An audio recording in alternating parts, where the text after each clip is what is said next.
So, we close down our chest for a moment with a last glance at its many treasures and what priceless treasures they are.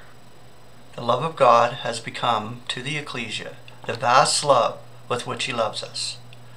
The love of Christ has become the knowledge transcending love of Christ. The grace of God is now the riches of his grace, and in the oncoming eons will be the transcendent riches of his grace. The power of God is now the transcendent greatness of his power for us who are believing.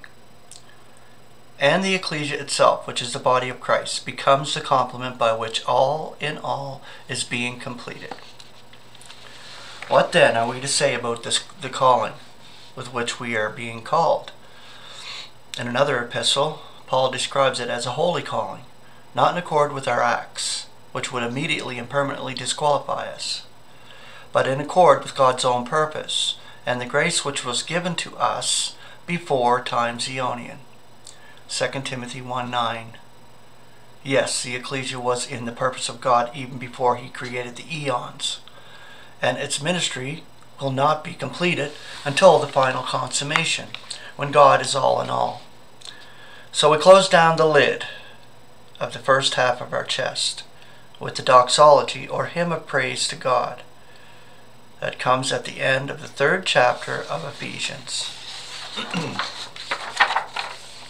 Now to him who is able to do superexcessively above all that we are requesting or apprehending, according to the power that is operating in us, to him be the glory in the ecclesia and in Christ Jesus for all the generations of the eon of the eons. Amen.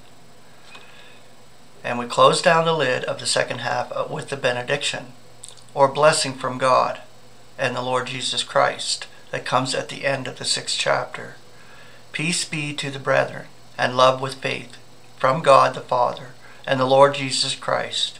Grace be with you all who are loving our Lord Jesus Christ in incorruption. Amen. May our love for the Lord Jesus Christ and our love for one another be unfeigned. Then shall we indeed walk worthily of the calling wherewith we are called. Amen. Explanatory note. The ecclesia, which is his body. The ecclesia, which is the one specifically referred to in Paul's epistles, is presented to us in 2 distinct yet relatable aspects. They are like the 2 sides of the same coin. For whichever side we look, we recognize the coin, yet the 2 aspects are different. Individually, the ecclesia is composed of many members, each of which is foreknown, designated beforehand, called, justified, and glorified. Romans 8:28-30. Each is brought into Christ through the baptism into his death. Romans 6:3. Each is essential to the rest, and has his or her individual part to play in the upbuilding of the whole. 1 Corinthians 12:12-31, and Ephesians 4:11-14.